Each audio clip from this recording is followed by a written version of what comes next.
नमस्कार दोस्तों, welcome back to my channel जहां आपको मिलता है सिर्फ और सिर्फ एंटरटेनमेंट। और आज मैं लाया हूँ एवेंजर्स एक्स-मैन की कॉमिक्स। ये comic free comic book day पर रिलीज की गई थी।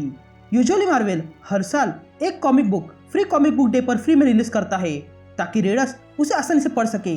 और कुछ इस तरह इस बार एवेंजर्स एक्स-मैन फ्री में रिलीज की गई थी, जो आगे जाके अनकैनी एवेंजर्स को सेटअप करेगी। तो कॉमिक्स को एक्सप्लेन करने से पहले मैं कुछ इवेंट्स के बारे में बता देना चाहता हूँ जो हाल ही में एक्स-मैन में हुए हैं। तो अगर आप ये स्किप करना चाहते हो तो बिल्कुल मत करना, नहीं तो आगे इस कॉमिक्स में जो कुछ भी होने वाला है वो आपको समझ में नहीं आएगा। तो हुआ यूँ है कि साइक्लॉप्स मारा गया था, लेकिन फिर रेजरेक्शन पॉड के जरिए उसे फिर से जिंदा किया गया था। पर यह बात आम लोगों को पता न चले, इसलिए साइक्लॉप्स कैप्टन क्रकोआ बन के रहने लगा। लेकिन फिर जजमेंट डे के इवेंट्स के दौरान एक्स-मैन का रेजरेक्शन का राज लोगों के सामने आ गया, जिसके कारण साइक्लॉप्स ने कैप्टन क्रकोआ की पहचान छोड़ दी और फिर से साइक्लॉप्स बन गया। और अब वो कैप्टन क्रकोआ का सूट वहीं पर है। तो गाइस, वीडियो के अंत तक बने रहना, क्योंकि एंड में एक नए कॉमिक का इंट्रो किया जाएगा जिसे जोनाथन हिकमैन ने लिखा गया है। तो गाइस, ऐसे ही ऑसम कंटेंट मैं लाते रहता हूँ। तो अगर आप मेरे चैनल पे नए हो तो वीडियो को लाइक कर देना और चैनल को सब्सक्राइब कर देना।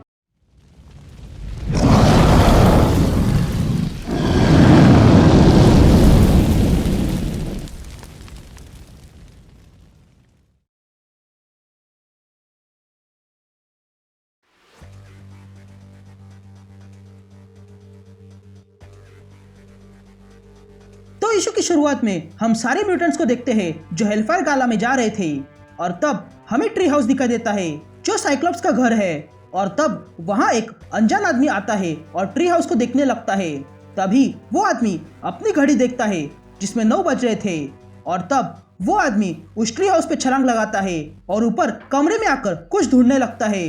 यहाँ हेलफायर गाला में डेस्टिनी को पता चलता है और वो मिस्टिक से कहती है कि कुछ गड़बड़ होने वाली है, जिस पर मिस्टिक डेस्टिनी से पूछती है कहाँ यहाँ, जिस पर डेस्टिनी मिस्टिक से कहती है कि एक सोल्जर लड़ने के लिए वापस आ रहा है और हालात बिगड़ते जा रहे हैं, हमें यहाँ से जाना होगा। ये कहते ही डेस्टिनी मिस्टिक को अपने साथ ले जाती है। तभी मिस्टिक डेस्टिनी से कहती है कि अगर कुछ होने वाला है तो हमें रोक के लिए रुकना होगा, जिस पर डेस्टिनी मिस्टिक से कहती है कि नहीं, हम रोक के लिए नहीं रुक सकते हैं, वो हमें ढूंढते हुए आएगी। यहाँ वो अनजान आदमी जिसे सोल्जर बोल रहे थे, वो सोल्जर कैप्टन क्रकोआ के सूट के सामने खड़ा था और वो उस सूट को देखने लगता है और फिर एक सिरिंज निकालता है जो ऑर्कस का है। यानी कि इससे ये पता चलता है कि ऑर्कस इसके पीछे है।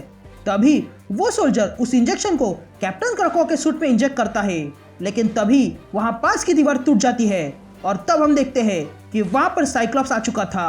तभी साइक्लॉप्स उस सोल्जर से कहता है कि तुम्हें क्या लगा हमें पता नहीं चलेगा, जिस पर वो सोल्जर साइक्लॉप्स से कहता है कि मैं हमेशा से एक फेयर फाइट चाहता था और आज वो होगी। ये कहते ही वो सोल्जर साइक्लॉप्स के पेट में एक पंच मारता है, लेकिन साइक्लॉप्स भी कम नहीं था, वो भी उस सोल्जर के मुंह पर एक पंच मारता है। तभी साइक्लॉप्स अपनी ऑप्टिक बीम से उस सोल्जर पर अटैक करता है, लेकिन वो सोल्जर उससे बच जाता है।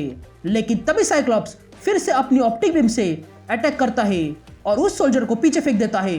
तभी साइक्लॉप्स फौज में कांटेक्ट करता है और कहता है कि मैं साइक्लॉप्स बोल रहा हूँ, यहाँ ट्री हाउस में कोई घुस गया है।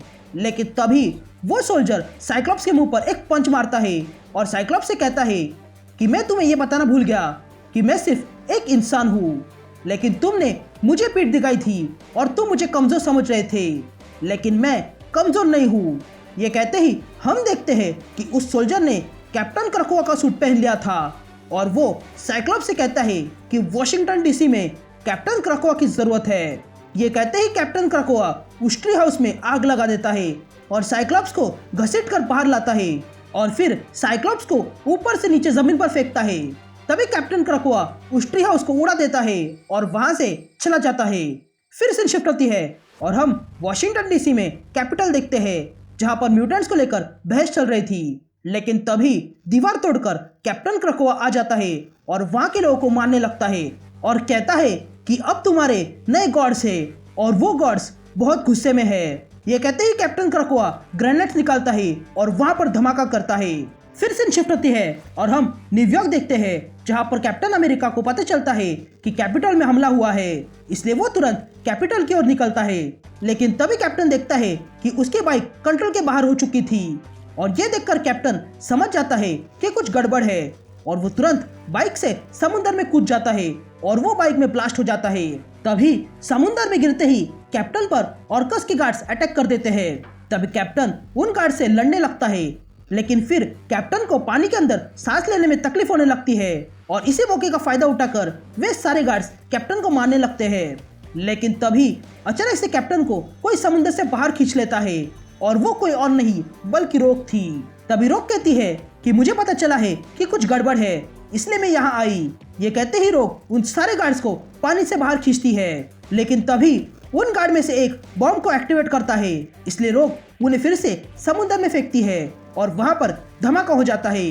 तभी ये देखकर कैप्टन रोक से कहता है कि हम सब बहुत बड़े खतरे में हैं। यहाँ दूसरी तरफ हम एली नाम की लड़की को देखते हैं जो कि म्यूटेंट है और वो अपने घर में डिनर कर रही थी, लेकिन तभी उसके घर में बहुत तेज रोशनी आने लगती है, इसलिए वे सब लोग देखने लगते हैं कि बाहर क्या हुआ है। और तब वे लोग देखते हैं कि बाहर एक आदमी खड़ा था जिसके पास सेंटिनल्स है, लेकिन ये सेंटिनल्स कोई आम सेंटिनल्स नहीं है, बल्कि ये तो आयरन मैन के टेक से बनाए गए सेंटिनल्स है जो यहाँ एमिली को ढूंढ रहे हैं क्योंकि वो म्यूटेंट है।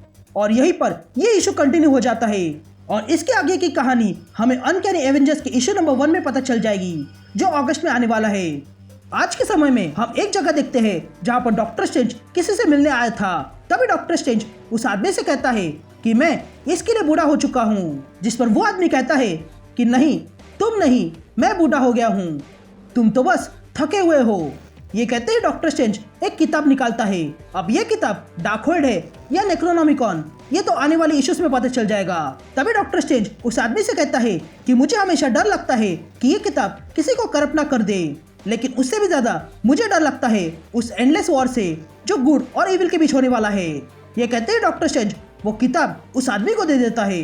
तभी वो आदमी डॉक्टर स्ट्रेंज से पूछता है कि क्या तुम अच्छे हो, जिस पर डॉक्टर स्ट्रेंज कहता है कि मैं लाइट के लिए लड़ता हूँ, जिस पर वो आदमी किताब अपने जैकेट पे रखता है और कहता है कि तुम अच्छा कहते हो, लेकिन तुमने मेरे सवाल का जवाब नहीं दिया, जिस पर डॉक्टर स्ट्रेंज सोचने लगता है और कहता है हाँ मैं अच्छा हूँ। तभी वो आदमी वहाँ से जाने लगता है। तभी स्ट्रेंज उस आदमी से पूछता है कि तुम क्या हो, अच्छे या बुरे, जिस पर वो आदमी स्ट्रेंज से कहता है ये कौन बता सकता है। और इसी के साथ ये गॉड्स वाला इशू यही कंटिन्यू हो जाता है।